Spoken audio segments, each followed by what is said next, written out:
tarifas impostas pelos Estados Unidos, que chegam a 50% para o agronegócio, que estão em vigor desde esta quarta-feira, dia 6 de agosto, colocou o Brasil em uma posição delicada. Mas como o país pode reagir a esse cenário sem intensificar as tensões com o seu segundo maior parceiro comercial? A resposta exige uma estratégia multilateral, pragmática e tecnicamente sofisticada.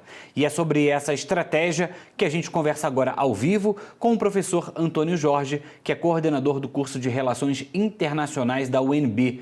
Professor Antônio, seja muito bem-vindo. Bom dia para o senhor. Bom dia.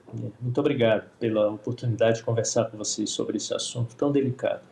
Professor, qual deve ser ou deveria ter sido o primeiro passo do Brasil aí para poder sair desse xadrez diplomático em relação ao tarifaço de Donald Trump?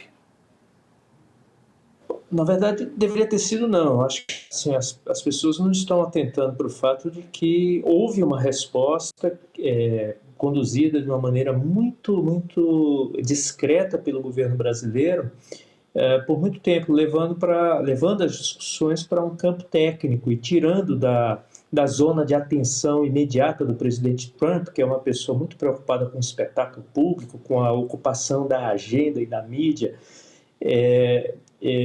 Foi isso que foi feito ao longo de meses, né? O governo brasileiro, desde que Trump anunciou que iria impor tarifas a todo mundo, o governo brasileiro vinha fazendo isso, vinha levando a discussão para um plano mais discreto, tirando do cenário mais da atenção do público. E isso estava dando muito certo, mas o que acontece é que surgiram duas questões. Uma interna do presidente Trump, que foi uma série de denúncias de um indivíduo que era, na verdade, um agenciador de menores, um escândalo sexual que está ocupando toda a elite americana. E o presidente Trump aparentemente está na lista dessa pessoa. E há uma cobrança dos seus apoiadores para que se divulgue essa lista. Ele, então, quis tirar a atenção desse assunto e jogar sobre outras questões. E, de outro lado, no caso do Brasil, houve uma parte de políticos brasileiros lá nos Estados Unidos querendo colocar o Brasil em evidência, da maneira que todos já sabem. Então, na verdade, não é que o governo estava fazendo algo, e esse algo foi prejudicado pelas circunstâncias e pelas ações da oposição ao governo aqui. E terminou produzindo um prejuízo enorme para todos. O que o Brasil pode fazer? Ele está fazendo o que é possível. Em primeiro lugar, resistindo com uma certa serenidade.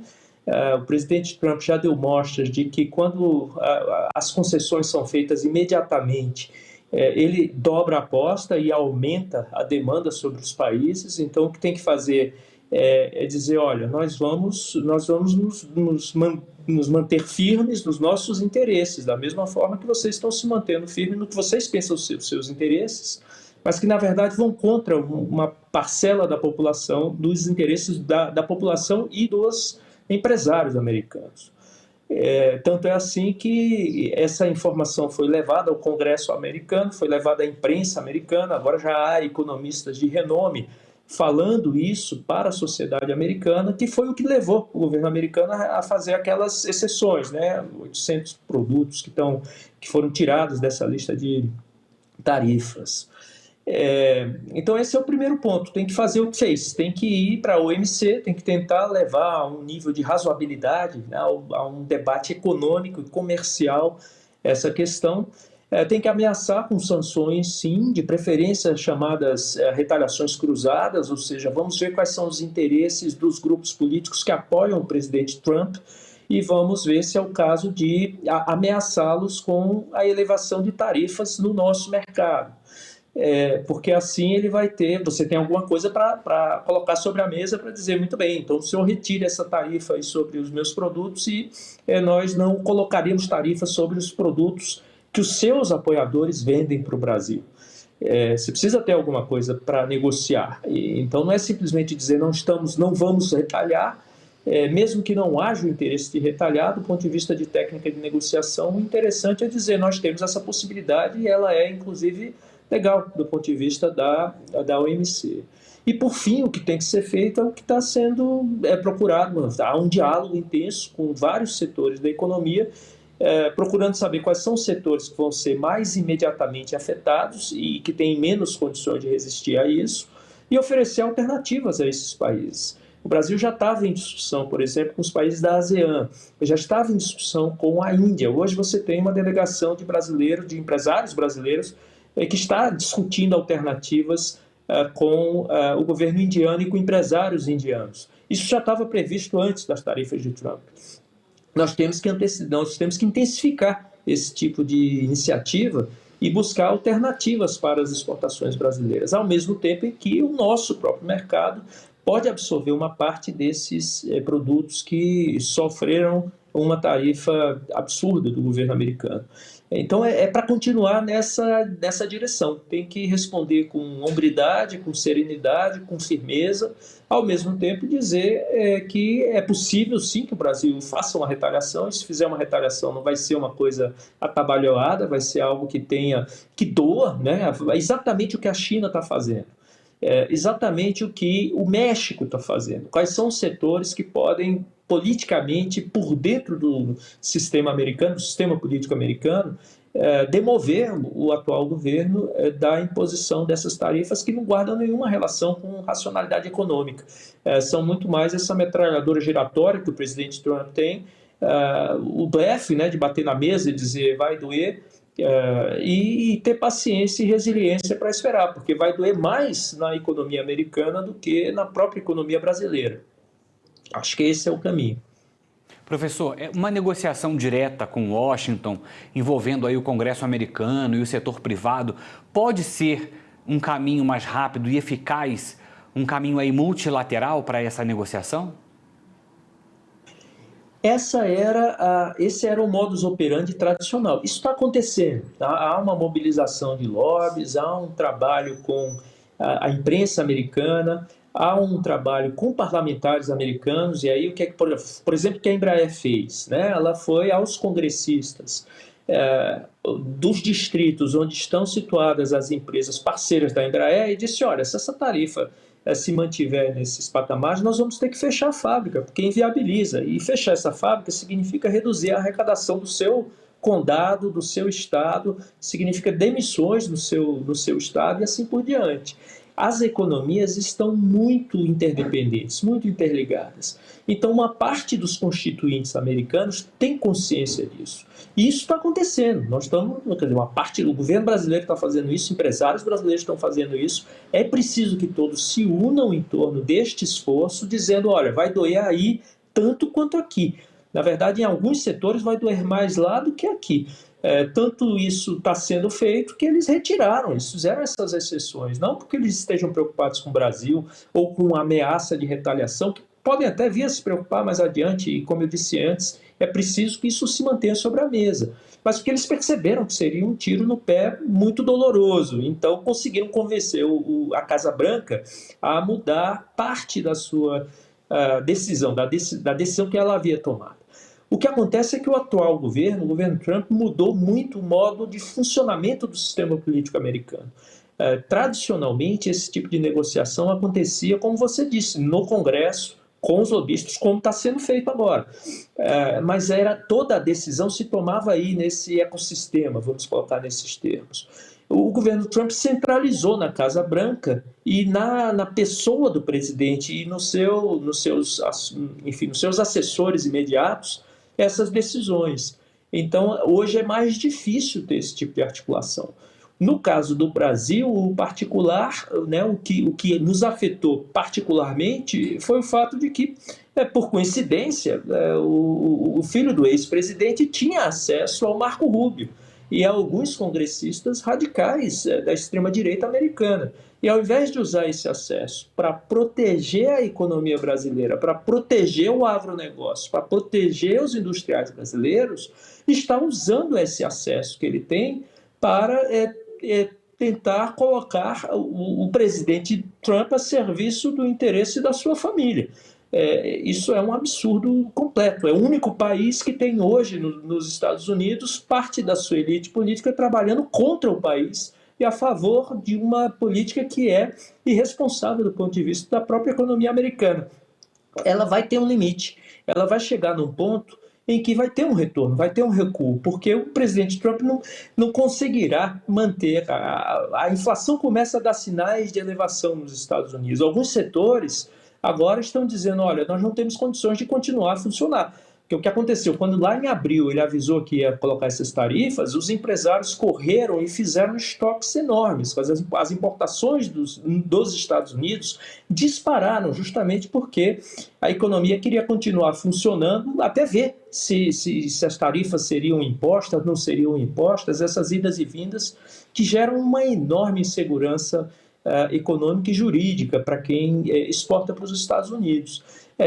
Ocorre que esses estoques se acabaram, então agora ou as empresas vão pagar mais caro e vão ter que repassar uma parte desse custo para os consumidores, que é o que já está acontecendo, ou as empresas vão simplesmente parar de importar, e aí vai faltar produtos nas prateleiras. Então, esse momento começa a acontecer agora, é um processo, nas próximas semanas nós vamos ver isso se acentuar, e isso vai impor um limite à capacidade do governo americano atual de prejudicar a sua própria economia com essa ideia insana de arrecadar recursos a qualquer custo com tarifas, matando, na verdade, a galinha dos ovos de ouro, porque o que eles vão conseguir é aumentar a arrecadação, como estão aumentando no curto prazo, mas no médio e longo prazo que as pessoas vão deixar de fazer comércio com os Estados Unidos, porque não faz sentido você manter uma economia funcionando nesses termos. Nenhum empresário investe sem saber,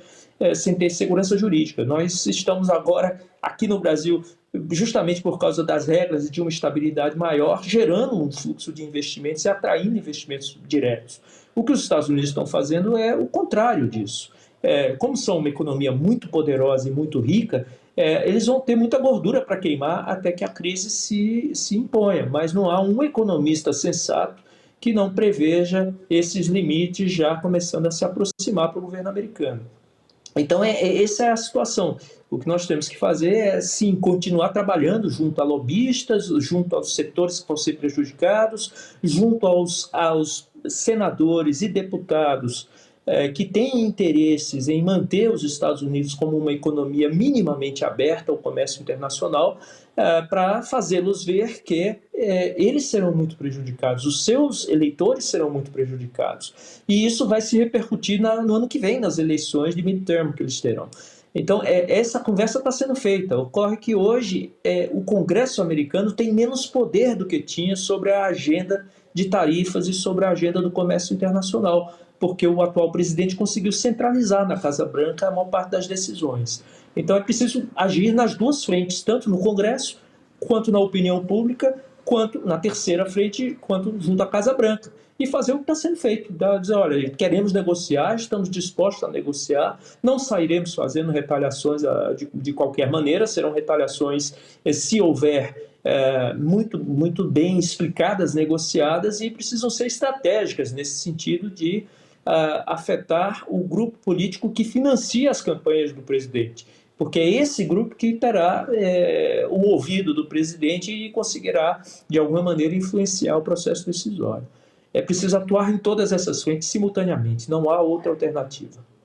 Uma possibilidade, uma que a gente observa é que, como o senhor explicou, né, vai chegar um momento que essa conta vai chegar para os consumidores americanos, né? E isso tem sido falado, né? É fato que vai acontecer, vai faltar produto, vai aumentar o preço, né? Em conversas com outros especialistas, né?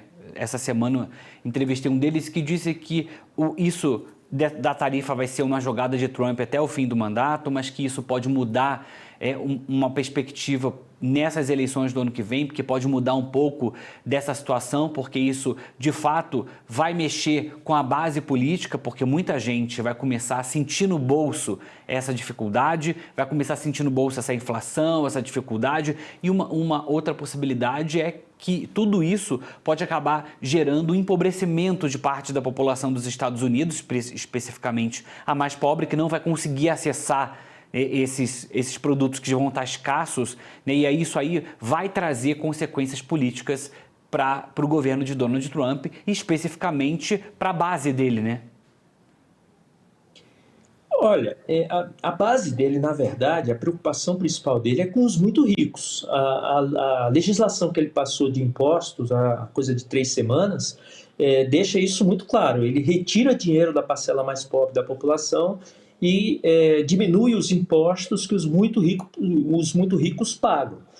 Não é isso que ele diz que está defendendo o americano comum e assim por diante. Mas como você bem colocou, o que vai acontecer, e não é que vai acontecer, já está acontecendo. Você tem os grandes atacadistas, por exemplo, o Walmart, etc., já disseram que vão repassar uma parte dos custos.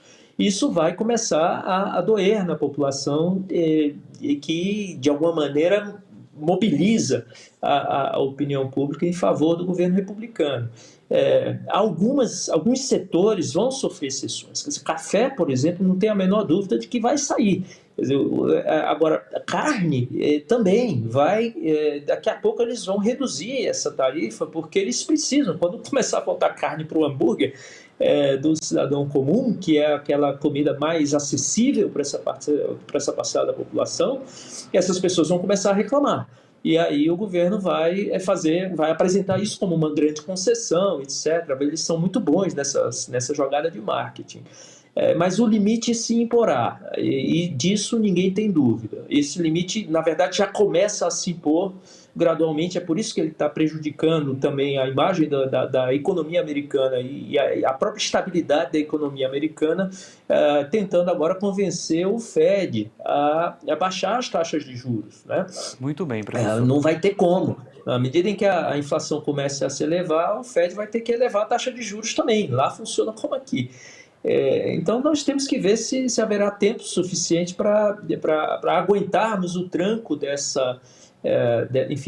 desse impacto negativo que a economia brasileira está sofrendo, acolher os setores mais imediatamente prejudicados e começar a trabalhar para diversificar os nossos parceiros comerciais. Nós precisamos dividir os ovos em várias cestas, né? Não dá para concentrar demais na China, nos Estados Unidos e na União Europeia, como está acontecendo hoje. Nós precisamos ir atrás dos asiáticos, dos africanos, daqueles países cujas populações são mais jovens e serão mercados mais sustentáveis. Professor, muito obrigado pela participação aqui no Agronotícias. Nosso tempo está bastante curto. Obrigado mais uma vez e até a próxima.